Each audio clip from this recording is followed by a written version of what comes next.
함께 은혜 받을 말씀은 사도행전 2장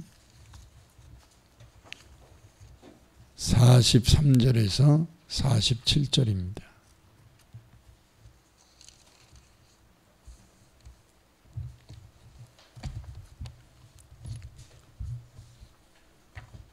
사도행전 2장 43절에서 47절까지 우리 다 같이 한 목소리로 합독해서 읽겠습니다.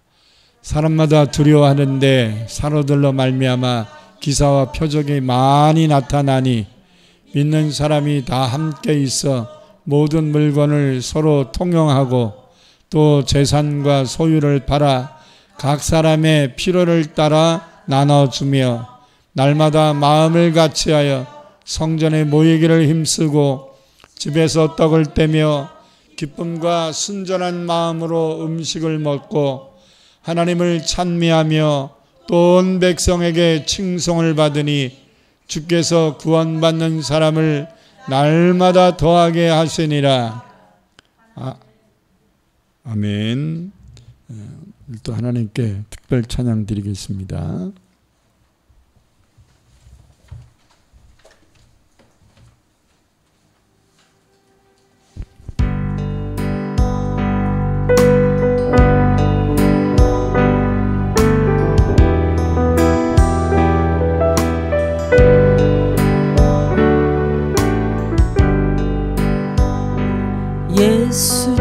예수님을 외면하며 세상 따라 살던 중 교만 욕심 죄악으로 내 뜻대로 방황하다 넘어지고 쓰러졌어 세상 사람 조롱할 때 주여 어디 계십니까 이 시인 울고 있어요 사랑하는 자녀야 내 너를 위하여 사랑하는 아들까지 손과 발 못 박았단다 당자처럼 길을 잃고 절망 속에 헤맨 몸 시기 질투 죄악으로 내 뜻대로 살아가다 찢어지고 병들어서 세상 사람 외면할 때 주여 어디 계십니까 이제인 찾고 있어요 사랑하는 자녀야 내 너를 위하여 사랑하는 아들까지 가시면류가 썼단다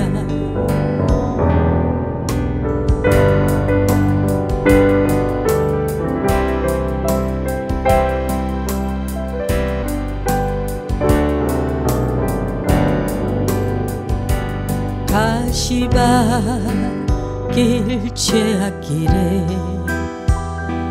병든 몸 소중하다고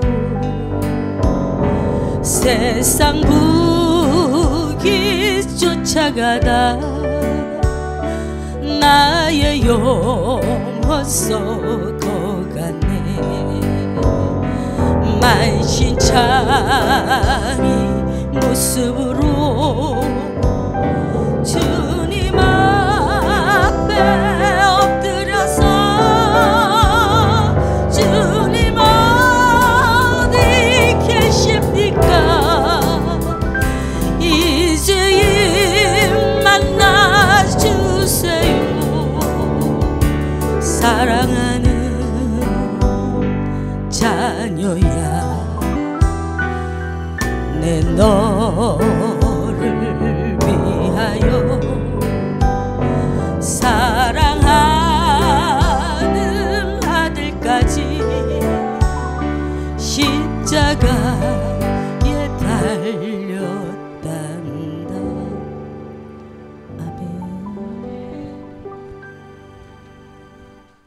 사랑과 은혜로 풍성하신 아버지, 오늘도 귀한 날 저희들을 주의 전에 보내시고 하나님이 주시는 귀한 말씀을 듣게 하시오니 감사합니다.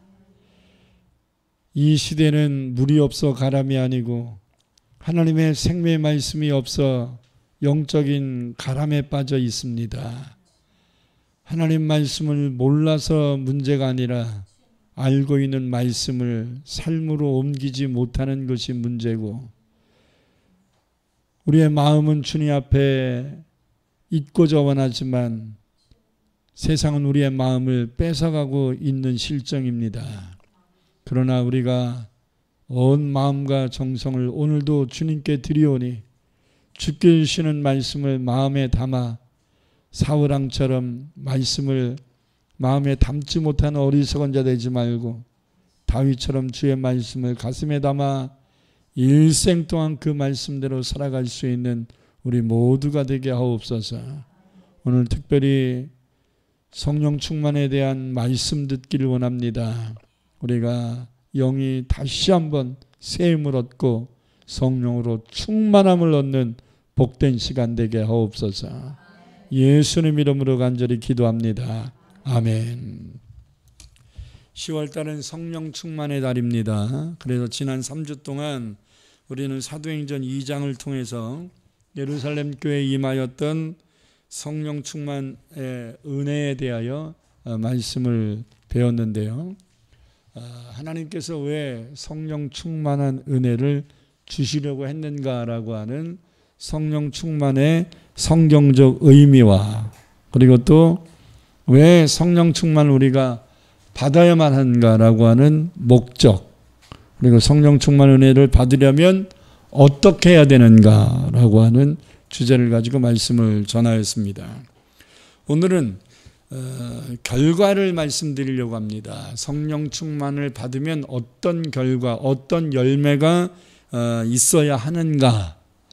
그러니까 나는 성령 충만함 받은 것 같은데 라는 느낌 가지고 안 되고요.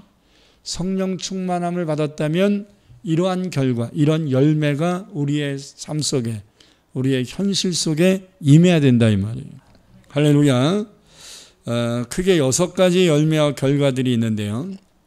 첫째, 성령 충만하면 기사와 표적이 나타난다 이렇게 말씀합니다. 본문 43절 같이 읽겠습니다. 사람마다 두려워하는데 사도들로 하여금 기사와 표적이 많이 나타나니 이렇게 말하죠. 성령 충만하게 되면 그에 따르는 은사들이 임합니다. 내 힘으로 하는 게 아니라 하나님의 은혜로 많은 기사와 표적들이 임하는데요. 지금까지 말한 베드로의 말이 하나님 말씀임을 입증시키는 것으로서 성령 충만의 열매가 기사와 표적이 따랐다 이렇게 말합니다. 기사라는 말은 말 그대로 기적이에요. 기적적인 일들. 그러니까 사람의 힘으로 할 수 없는 기적을 말하는 것이고, 표적이라는 말은 이 일이 하나님이 하신 일이라고 하는 사인을 얘기하는 거예요. 그러니까 징조를 의미합니다. 요한복음 2장에 나오는 가나의 혼인잔치에서 일어났던 기적을 우리는 그냥 일반적 기적이라 말하지 않고 예수님이 행한 첫 번째 표적이다 이렇게 얘기하거든요. 표적, 사인이라는 말은 예수가 그리스도임을 입증시키기 위하여 하나님이 의도적으로 행하신 기적, 이것을 사인, 표적이다 이렇게 말하는.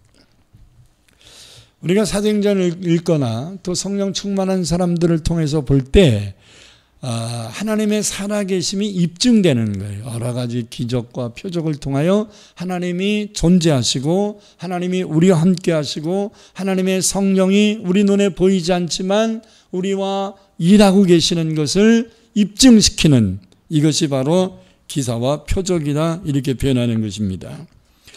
그러니 하나님의 기사와 표적을 본 그 예루살렘에 있는 사람들이 얼마나 놀랬겠습니까? 그래서 하나님이 하신 일에 놀라 두려워하는 것을 성경은 말하고 있는데요. 이 두려워하는 것을 우리는 또 다른 말로 표현하면 경외라는 표현하거든요. 거룩한 두려움. 그러니까 하나님의 성령이 일하시는 것 때문에 두려움이 왔는데 그 두려움은 무서움을 얘기하는 게 아니라 거룩한 두려움, 경외심이 생겼다 이런 말이에요. 아, 하나님이 계시는구나. 이제 하나님이 보고 계시는데 내가 함부로 말하면 안 되겠네. 함부로 행동하면 안 되겠네. 내가 하나님을 비방하거나 말씀을 대적해서는 안 되겠네. 이런 두려움이 온다는 거예요. 할렐루야. 이 거룩한 두려움이 온다는 거예요. 그래서 사람마다 거룩한 두려움, 경외심이 생겼는데 그 이유는 사도들로 말미암아 기사와 표적이 많이 나타났기 때문이다. 왜 그런 거예요? 성령이 충만한 결과가 그런 것입니다. 할렐루야. 우리 처음사랑 교회와 성도들이 성령이 충만하다면 우리 교회를 보는 많은 사람들이 두려움이 있어야 돼요. 아멘. 거룩한 두려움이 있어야 돼요. 여러분들이 성령의 충만을 받았다면 사람들이 여러분들에게 막대하지 않는 거예요. 아멘. 네. 이게 성령 충만하면 하나님이 영적 권위를 세우신단 말이에요. 여러분 열왕기하 2장을 보면 엘리야가 승천하면서 그의 제자인 엘리사가 그 영적인 은혜와 예언을 계승받습니다. 능력을 계승받아요. 그러니까 오늘날로 얘기하면 성령 충만함을 받은 거지요. 그래서 요단강을 건너왔더니 여리고에 있는 어린 아이들이 아마 그 엘리사가 대머리였나 보죠. 대머리요 대머리 하면서 조롱을 한 거예요. 엘리사가 그들을 저주하지 않습니다. 그런데 암콤이 나와서 그 어린아이들을 40여 명을 죽여버려요. 그러므로 그때부터는 이제 엘리사에게 함부로 대하는 사람이 없는 거예요. 여러분 성령의 충만함이 임하면 성령 충만한 사람이 하나님의 그 거룩하심이 임재하기 때문에 경외하심에 대한 그 은혜가 임재하기 때문에 하나님을 함부로 하지 못하는 것이 하나님의 성령의 충만을 받은 사람을 함부로 대하지 못하는 결과를 내게 되는 겁니다. 할렐루야. 여러분 아무리 학벌이 없고 초등학교도 못 나온 사람일지라도 성령 충만하잖아요. 사람들이 함부로 못합니다. 아멘. 여러분 아무리 뭐 병들어서 몸이 그 장애가 생겼다 할지라도 그 사람이 성령 충만하면 송명일 씨 보세요. 내성마비 중증인데도 사람들이 함부로 대하지 않잖아요. 그에게 성령 충만함이 있기 때문인 것입니다. 할렐루야. 그러므로 성령 충만함의 결과의 첫 번째는 성경이 뭐라고 해요? 기사와 표적이 있다. 그러므로 기사와 표적이 임함으로 말미암아 거룩한 두려움, 경외심이 생겼다라는 거예요. 이러한 기사와 표적은 성령 충만함이 임한 때부터 계속해서 오늘까지 일어나고 있고요. 특별히 우리가 지금 상고하고 있는 사도행전을 보면 계속 기사와 표적은 꼬리에 꼬리를 물고 일어납니다. 여러분 사도행전 3장에 보니까 나면서부터 하체 장애자였던 사람, 즉 안중뱅이지요. 베드로의 기도를 받고 일어났습니다. 5장에서는 하나님께 거짓말했던 아나니아와 삽비라가 그 자리에서 즉사를 해버립니다. 6장에서 성령 충만했던 스데반 집사가 예루살렘 사람들을 향하여 큰 기사와 표적을 행했다고 말씀하고 8장에서는 빌립 집사가 성령 충만 받아서 사마리아라고 하는 이방인 취급받는 동네에 가서 기도해 줌으로써 귀신이 떠나가고 중풍병들이 고침받고 많은 병자들이 회복되는 역사가 일어났음을 말씀합니다. 9장에서는 베드로를 통하여 루다에 살고 있는 애니아라는 사람의 병이 나았고 요바에 살고 있는 다비다라는 루디아지 다비다의 이름이 도르가인가요? 도르가. 예. 도르가로 이름이 바뀌었는데 이 다비다라는 여인이 죽었었는데 베드로가 그를 위하여 기도함으로 말미암아 성령의 역사가 일어나서 살아나는 기적이 일어납니다. 얼마나 사람들이 이 하나님의 기사와 표적으로 인해서 놀랐겠습니까? 한마디로 성령의 충만을 받은 사도와 집사들을 통하여 놀라운 기사와 표적이 일어났던 겁니다. 예수님께서는 요한복음 14장 2절에서 우리가 이렇게 말씀했거든요. 함께 있습니다. 내가 진실로 진실로 너에게 이르노니 나를 믿는 자는 내가 하는 일을 그도 할 것이요 또한 그보다 큰 일도 하리니 이렇게 말합니다. 예수님이 이 땅에 오셔서 행하셨던 기사와 표적을 행할 뿐만 아니라 성령 충만한 사람은 예수님이 이 땅에 오셔서 하신 것보다 더 큰 일도 할 것이다. 아멘. 그러면 예수님보다 더 능력이 있다는 얘기인가요? 그런 것이 아니라 예수님이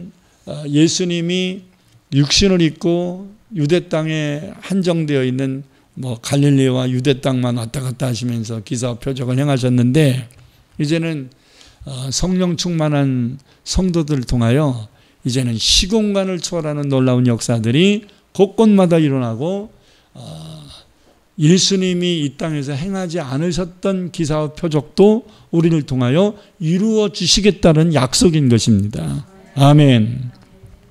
두 번째로 자신들의 물질로 지역의 어려운 자들에게 나눠주는 좋은 일꾼들이 세워집니다. 여러분, 성령 충만함을 얻으면 많은 좋은 일꾼들이 붙어요. 그리고 또 성령 충만한 사람들이 좋은 일꾼으로 변화돼요. 아멘. 본문 44절에 45절을 함께 읽겠습니다. 믿는 사람이 다 함께 있어 모든 물건을 서로 통용하고 또 재산과 소유를 팔아 각 사람의 필요를 따라 나눠주며. 여러분, 성령 충만 받은 성도들이 변화가 됩니다. 변화되니까 제일 먼저 어떤 행동들을 하게 되냐면 주머니를 털어요. 내 것이라고 주장했던 것들을 이제 내 것이라 생각하지 아니하고 하나님 것이라 생각합니다. 하나님이 내게 주신 이 물질을 나만을 위하여 쓰려고 하는 이기적인 생각에서 벗어나서 이제는 이웃들을 위하여 쓰려고 하는 이타적인 삶으로 바뀝니다. 그러니까 변화가 된다는 거예요. 변화가. 성령의 충만은 받았는데 어제나 오늘이나 영원토록 동일한 삶을 살지 않습니다. 성령 충만 받으면 삶이 변화가 됩니다. 특히 물질 문제가 달라져요. 나눠주게 된다는 말이에요. 그동안은 내가 됐는데 이제는 우리라는 개념이 생깁니다. 여러분, 사도행전 4장 32절에 35절에 보니까 더 자세히 말씀합니다. 믿는 무리가 한 마음과 한 뜻이 되어 모든 물건을 서로 통용하고 자기 재물을 조금이라도 자기 것이라 하는 이가 하나도 없더라. 사도들이 큰 권능으로 주 예수의 부활을 증언하니 우리가 큰 은혜를 받아 그 중에 가난한 사람이 없으니 이는 밭과 집이 있는 자는 팔아 그 판 것의 값을 가져다가 사도들의 발 앞에 두매 그들이 각 사람의 필요를 따라 나누어 줌이라. 특히 구브로 사람 바라바라는 사람이 앞장서서 본을 보였다고 말씀합니다. 계속되는 4장 36절 37절을 보면 이렇게 말하죠. 구브로에서 난 레위 족속 사람이 있으니 이름은 요셉이라. 사도들이 일컬어 바라바라, 번역하면 위로의 아들이라 하니 그가 밭이 있음에 팔아 그 값을 가지고 사도들의 발 앞에 두니라. 하나님의 일은 혼자 하는 게 아니거든요. 더불어 하는 거예요. 그러기 위해서는, 우리가 더불어 일하기 위해서는 내 것을 나눌 수 있어야 됩니다. 아멘. 그래서 더불어 일할 수 있는 교회가 되어야 되고, 더불어 함께 하는, 하나님이 일하시는데 함께 동참하고 함께 일하고 함께 힘쓰는 그런 좋은 일꾼들이 많이 생겨나야 합니다. 성령 충만 받으면요, 이러한 사람들이 이제 차츰차츰 드러나서 많아지기 시작하는 거예요. 할렐루야. 성령 충만한 교회가 재정의 어려움이 있을까요?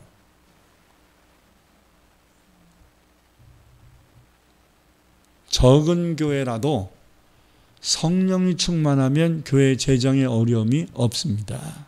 왜? 하나님의 공급하심이 있기 때문입니다. 할렐루야.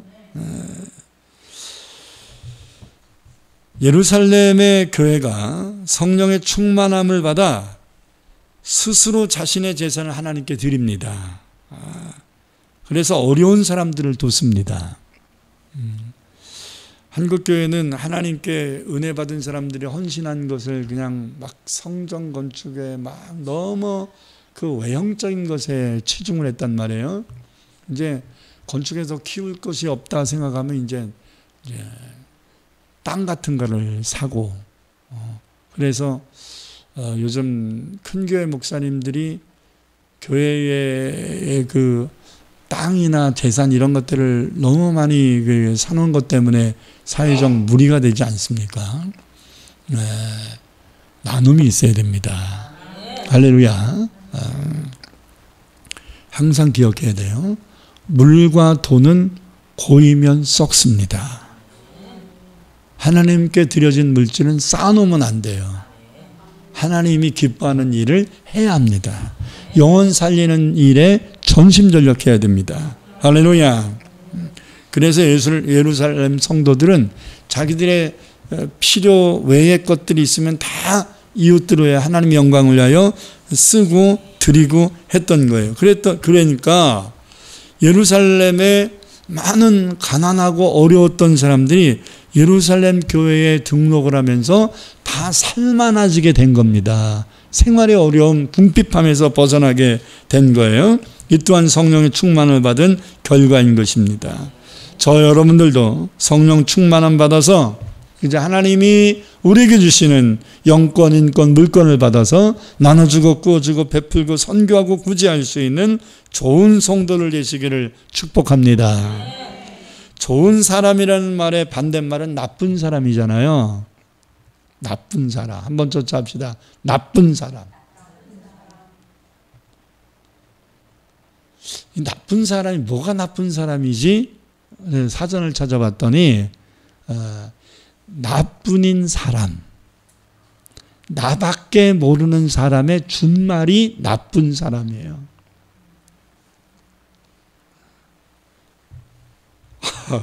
보니까 그게 언이래요. 그렇구나라는 생각이 들었어요. 자기밖에 모르는 사람이 나쁜 사람이구나. 좋은 사람은 이웃을 돌볼 수 있는 사람, 이웃을 사랑할 수 있는 사람이 좋은 사람이에요. 이웃을 사랑하고 이웃의 어려움을 방관하지 않고 이웃의 필요를 나눠주는 삶을 사는 사람들이 좋은 사람이고, 이웃이 어려운데 방관하고 자기밖에 모르고 자기 살궁리만 하고 이런 사람들은 나쁜 사람인 것입니다. 여러분, 나눔의 삶을 사는 좋은 사람 되려면 성령 충만해야 합니다. 성령 충만하지 않으면 내 것을 남에게 주는 게 쉽지가 않아요. 내가 얼마나 고생해서 벌었는데, 내가 얼마나 힘들게 벌었는데, 내가 여기까지 오기에 얼마나 생고생했는데 이것만 생각하게 되는 거예요. 여러분, 하늘나라 상급이 왜 생기겠어요? 그냥 풍족하니까 그냥 몇 푼 나눠주니까 상급 받겠어요? 그건 아닐 것 같습니다. 뭔가 희생이 있는 거죠. 아멘. 세 번째로, 성령 충만하면 성전에 모이기를 힘쓰게 됩니다. 본문 46절에서 날마다 마음을 같이하여 성전에 모이기를 힘쓰고 라고 말씀합니다. 이 또한 성령 충만을 받은 후에 일어난 열매지요. 여러분, 핍박에 대한 두려움이 사라졌고 담대함으로 성전에 모여 기도하고 예배하고 전도하는 일을 하게 된 겁니다. 이들은 원래 예수님이 십자가를 지실 그 날부터 도망간 자들이에요. 숨은 자들이에요. 왜? 괜히 예수 믿는다고 얘기했다가 걸려서 예수님처럼 죽을까 봐 굉장히 극단적 두려움에 헐떡였던 사람들입니다.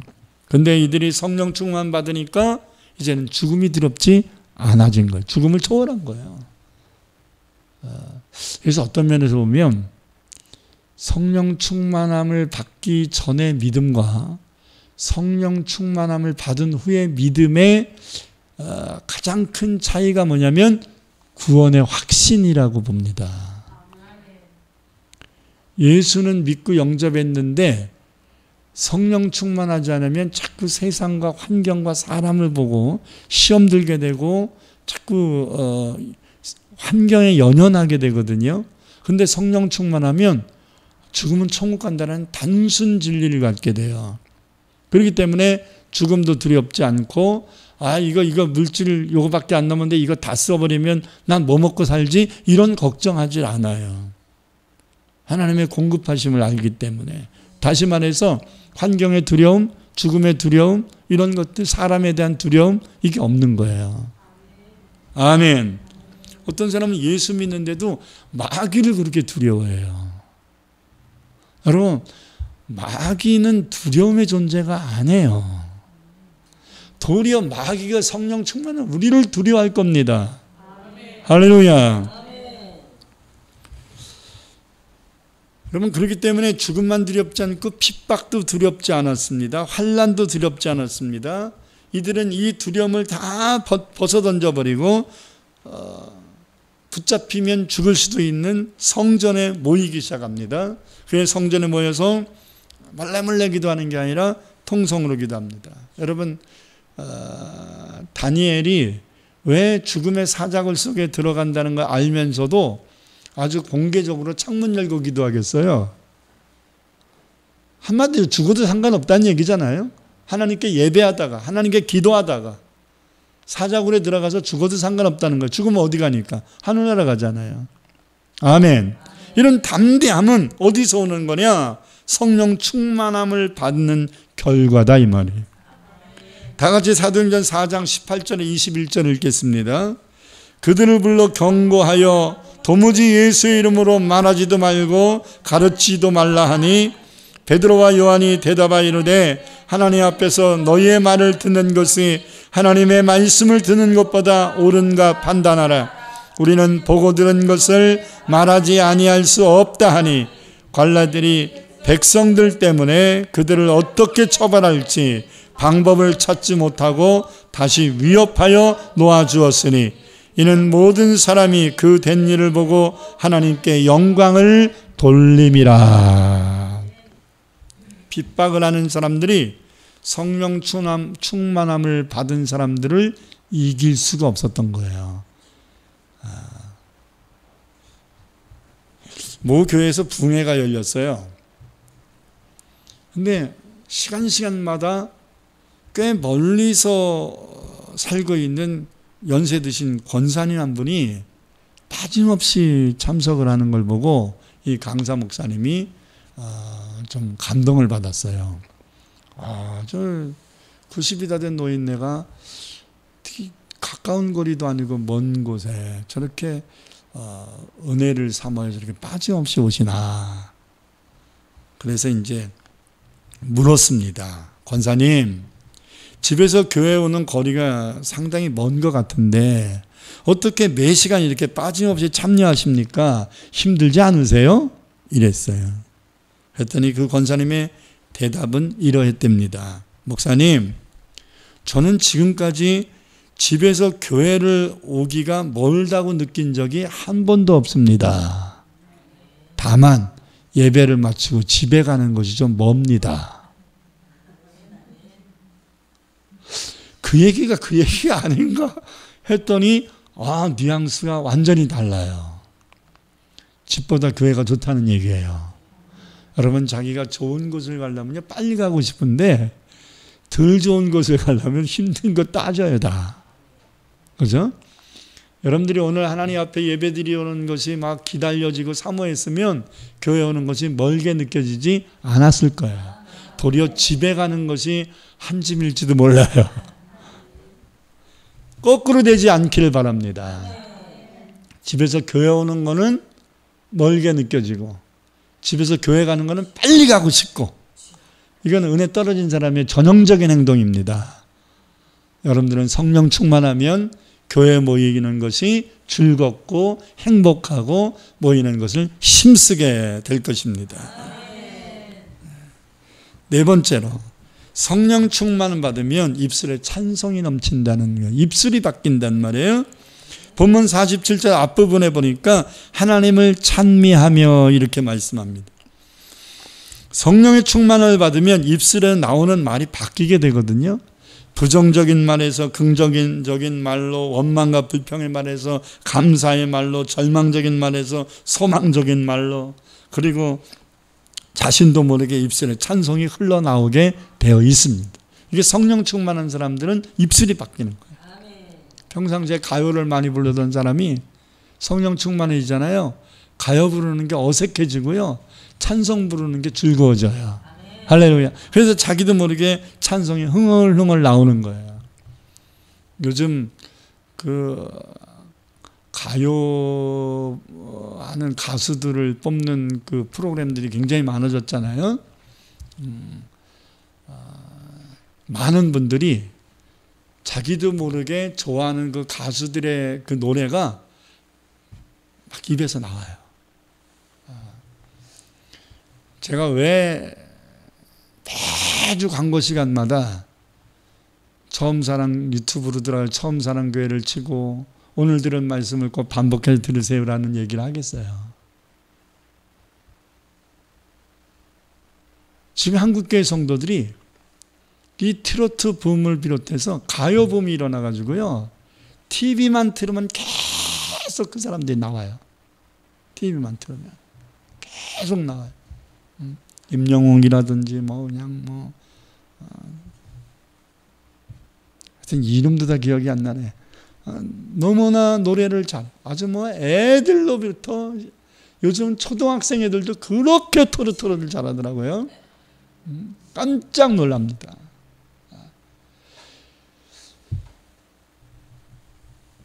뭐 이렇게 노래를 잘하는 사람이 이렇게 많나. 깜짝 놀랄 정도예요.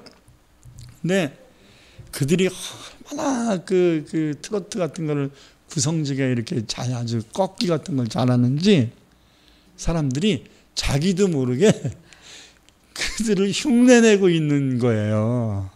자기도 모르게. 근데 여러분 거기에 너무 매료되다 보면 성령 충만함이 식어요. 아멘? 조금 덜 봐야 돼요.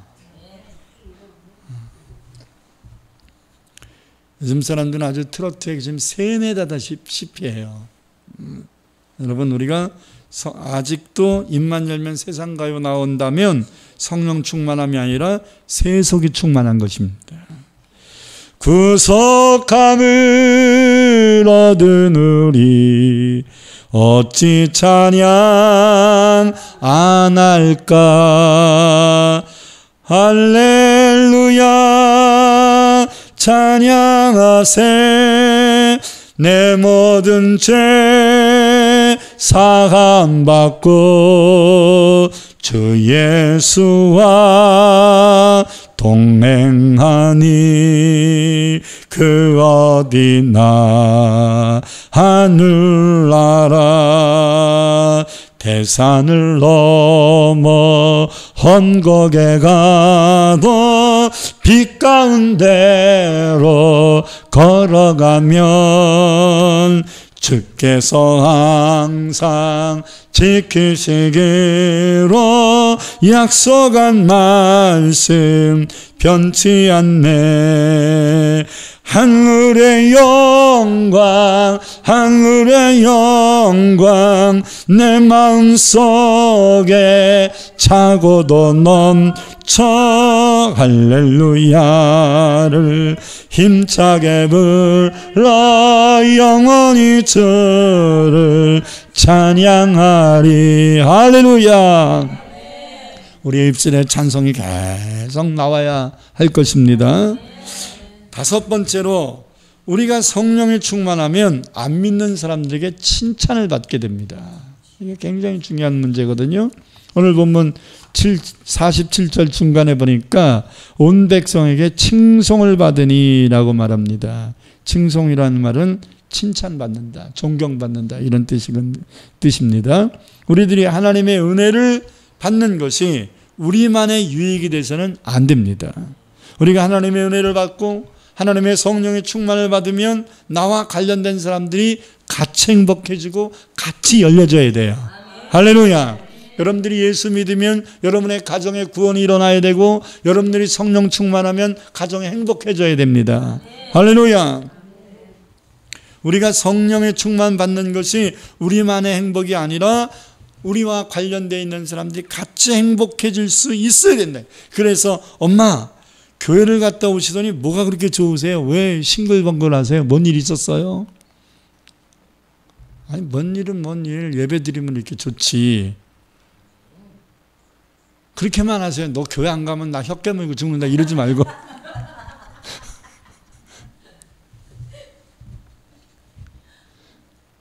내가 교회 가서 쌔 빠지게 기도하면 뭐해? 당신이 예배 안 드리니까 우리 집안이 이만 일권 아니야. 이렇게 하면 안 된단 말이에요. 왜 자꾸 남 탓만 하냔 말이에요. 여러분들이 예수 믿었는데 20년, 30년, 40년이 됐는데 남편이 교회를 안 나오고 예수를 안 믿는다? 여러분들한테도 문제가 있는 거예요. 도대체 예수 믿는 모습을 어떻게 보였길래 가족조차도 인정을 안 하냐 이 말이에요.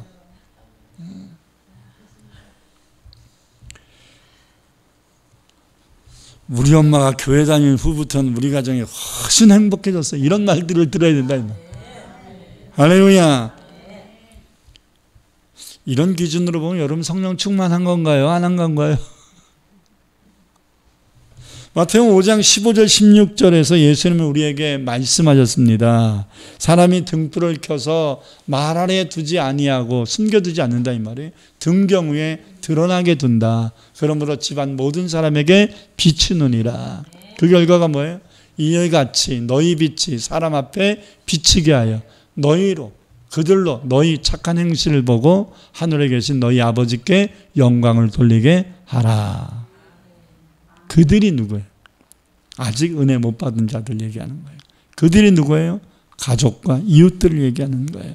우리가 성령 충만하여 빛된 삶을 살게 되면 우리와 관련된 사람들이 하나님께 영광을 돌리게 된다 이 말이에요. 할렐루야. 같이 행복해지고 같이 은혜가 된다 이 말이에요.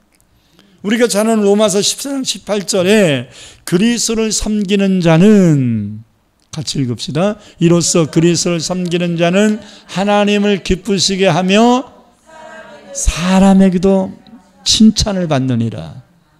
그리스도를 잘 섬기고 성령 충만한 사람은 하나님께 영광 돌리고 하나님만 기쁘시게 하는 게 아니라 사람들에게도 칭찬을 받고 사람들에게도 기쁨을 나눠준다 이렇게 말합니다. 이러한 은혜는 성령 충만 받을 때 이루어지는 열매라 이 말이에요. 그래서 사도행전 6장 32절에서 예루살렘 교회에서 사도들을 협조하며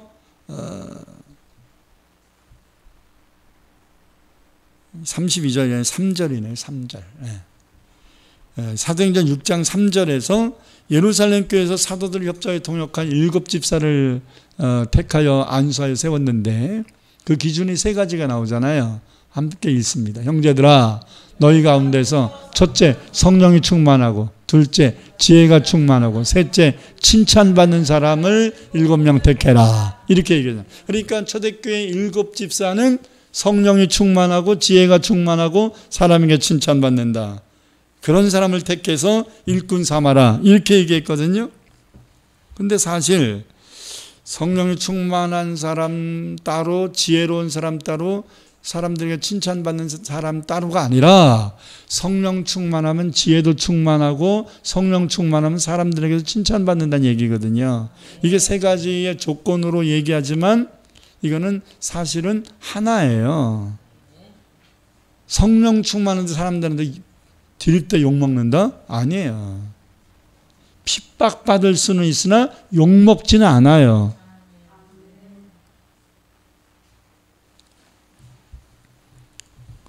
성령이 충만하면 지혜도 충만하고 사람들에게도 칭찬을 듣게 되어 있습니다. 사람들에게 칭찬 듣는다는 것은 그 사람이 성령 충만하다는 객관적 입증이기 때문입니다. 할렐루야.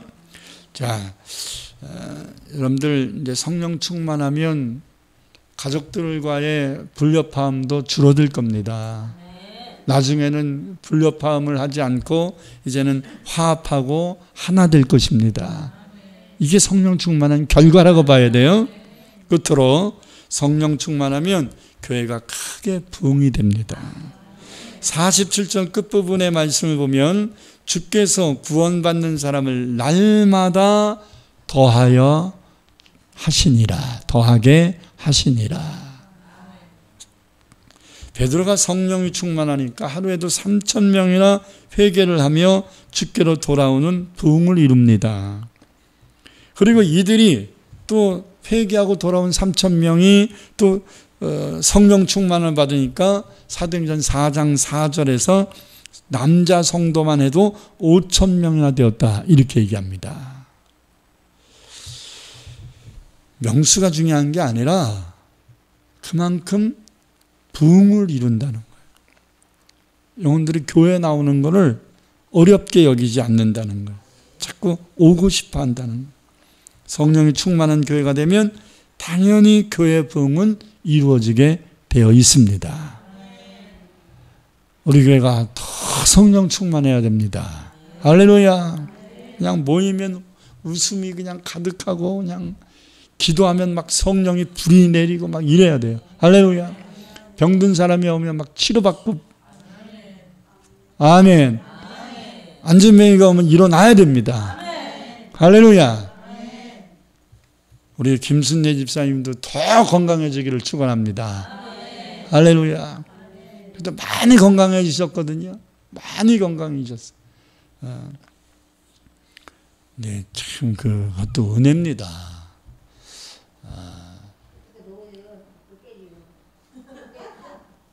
예배를 안 드리면 저 양반은 넘어진대요. 그래서 가족들이 예배 드리는 것에 대해서 옛날에 비해서 거부 반응이 없는 것 같아요. 엄마가 예배 드리고 오면 행복해 하는데 예배를 못 드려, 지난주에 못 오셨잖아요. 넘어지셨대잖아요. 그러니까 예배를 안 드리는 날은 뭔 일이 자꾸 생기니까 집사님도 예배 드리고 싶어하는 사모함이 그냥 머리꼭지까지 오르고 올 때도 하나님 앞에 그냥 은혜를 사모하여 그냥 준비하시고 아침 일찍부터 일어나서 씻고 준비하시고 그래도 그냥 주의 종들 성도들 섬겨보려고 그냥 애를 쓰시고 아멘.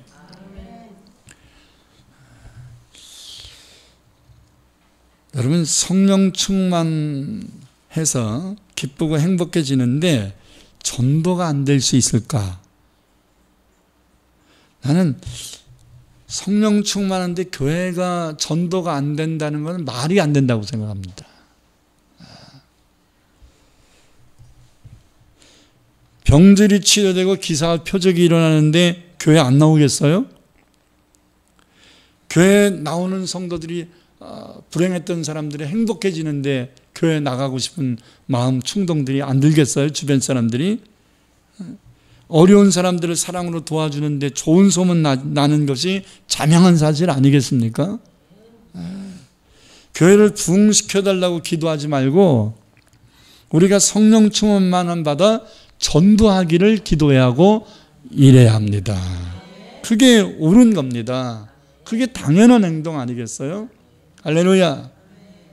그냥 요즘은 전도를 협박으로 하는 사람들이 별로 없는데 옛날에는 굉장히 협박을 많이 한 것 같아요. 예수 안 믿으면 지옥 간다고. 그러니까 예수 믿어 천국 가라는 것을 강조를 해야 되는데 예수 안 믿으면 지옥 간다고. 이게 협박이에요, 협박. 지금도 제가 기억이 납니다. 부천에 이제 예배당이 있을 때 어떤 집사님이 부천역 북부역에 피켓을 들고 일주일에 3일은 전도를 나가요. 나가면 1시간 이상 해요. 근데 그것을 난 한 번도 못 봤었는데, 그때까지 한 번도 못 봤었는데, 보고 온 성도들이 지나가다가 뭐 봤겠죠. 보고 온 성도들이 목사님, 아무개 집사 전도 좀 하지 말라 그러세요. 아, 왜요? 사람들이 다 욕해요. 그래서 아이, 핍박하는 거겠죠. 아이, 안 해요. 피켓이 아주 기분 상해요. 그래서 뭔가 그랬더니 사진 찍어오라고 그랬는데 사진을 봤네. 했더니 이만한 피켓을 들고 있는데 거기다가 불이 활활 타오르는데 에 하는 그 그림을 그려갖고 불신 지옥 이것만 쓴 거야. 그러면서 이 양반은 당신들 예수 안 믿으면 지옥 갑니다. 이것만 얘기하는 거야. 뭐 틀린 말은 아니죠. 예수 안 믿으면 지옥 가죠. 당연한 거죠. 근데 왜 그렇게 하지? 왜 협박을 하냔 말이에요, 전도를. 교회 다니고 싶고 예수 믿고 싶은 마음이 들게 해야지 왜 예수 안 믿으면 지옥 간다고 협박을 하냔 말이에요. 덕을 끼치면 해야지. 그래서 제가 가서 확인을 해봤습니다. 했더니 반은 싸워, 반은. 그래서 야, 저 양반 전도를 하는 게 아니네. 응? 내가 불러다가 집사님, 신천지나 여호와 증인이나 이런 이단들도 자기들의 도를 전하면서 싸우지는 않습니다. 근데 어떻게 이렇게 생명의 복음을 전하면서 사람들하고 이렇게 광장에서 싸우고 있습니까? 도대체 이게 무슨 전도가 이렇게 합니까? 이렇게 전도하는 것은 효과가 없습니다. 긍정적인 마인드를 가지고 하세요. 긍정적인 마인드. 예수 안 믿으면 지옥 간다는 것, 그거는 성경적인 것이고 맞는 말이지만 그렇게 하는 것보다는 예수 믿고 꼭 천국 가시기를 바랍니다. 이렇게 해야지. 할렐루야. 우리 주님의 교회 이기천 목사님도 엊그저께 만났을 때 그렇게 얘기합니다. 그냥 예수 믿으세요, 예수 믿으세요. 전도 주셨더니 안 받고 짜증 부리고 그러더래요. 마스크를 주면서 예수 믿으세요. 예수 안 믿으면 안 됩니다. 예수 믿으세요. 그러면서 줬더니 대부분이 안 받더래요.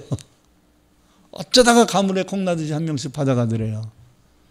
근데 전도의 전문가인 자기 노예 어떤 목사님이 목사님 그렇게 전도하지 마시고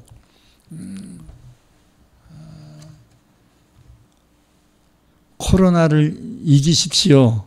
이렇게 하라는 거예요. 거기 예수 이름이 안 들어가잖아요. 마스크 쓰시고 코로나를 이기십시오. 이렇게 얘기하라는 거예요. 그래서 그게 무슨 전도인가 했는데 다 받더래. 그 안에 전도지가 다 있잖아. 그러면서 교회에 좋은 이미지를 주더래. 그 좋은 이미지를 구축하고 복음을 전해야지, 나쁜 이미지 구축하고 복음을 전하면 귀를 이미 막아버리기 때문에 안 되는 거야. 아멘.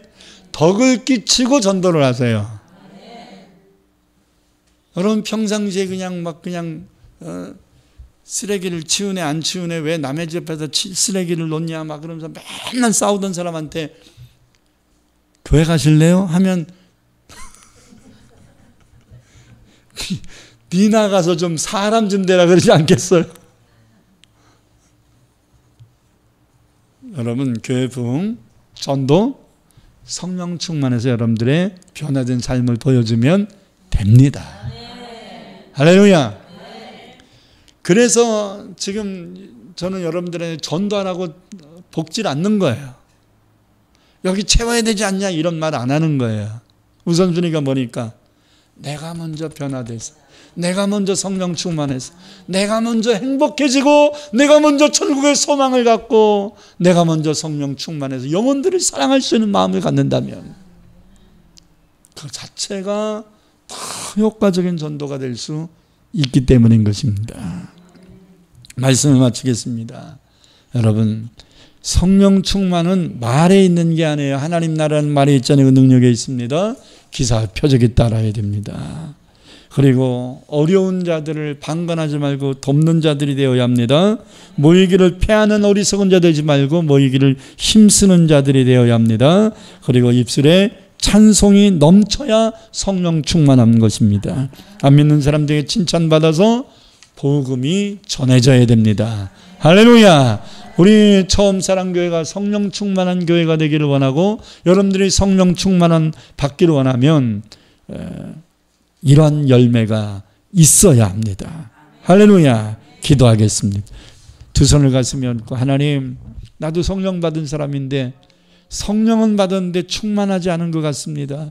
그래서 내 열매가 설익은 것 같습니다. 하나님, 나로 성령 충만하여 나의 삶의 열매가 풍성하여지게 하옵소서. 그래 나로 말미암아 많은 영혼들이 주께로 돌아오게 해달라고 우리 다같이 주 한 몸을 쓰고 통성으로 기도합니다. 주여! 할렐루야. 나의 아버지 하나님 감사합니다. 오늘도 우리에게 주신 귀한 생의 말씀을 마음판에 담습니다. 주의 말씀은 내 발에 등불이요 내 인생길의 빛이라고 하여 사오니 주의 말씀이 표본이 되게 하소서. 주의 말씀이 기준이 되게 하소서. 아버지 하나님이여, 우리가 말로만 성령 충만한 자 되지 않게 하소서.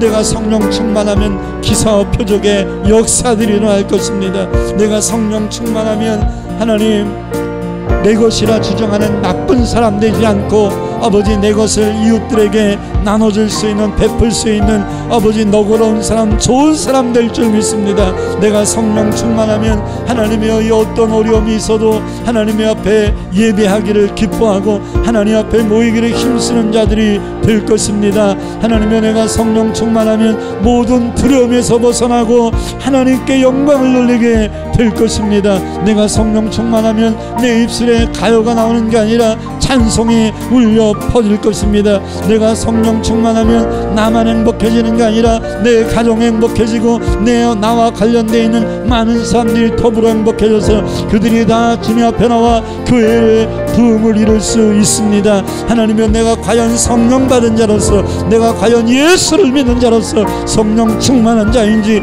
오늘 말씀을 통하여 점검되게 하소서. 내가 정말로 성령 충만한 사람인지 열매를 보아 그를 알리라고 했는데 내가 성령 충만의 열매가 아버지 나의 삶 속에 있나이까? 하나님, 우리 교회가 성령 충만한 교회 되게 하여 주시옵소서. 성도들 한 사람 한 사람들이 성령 충만한 성도들이 되게 하여 주시옵소서. 주님, 10월 한 달은 성령 충만의 달입니다. 말씀만 듣고 끝나는 자 되지 않고 말씀대로 성령 충만의 열매들을 맺어가게 하옵소서. 예수님 이름으로 기도합니다. 아멘.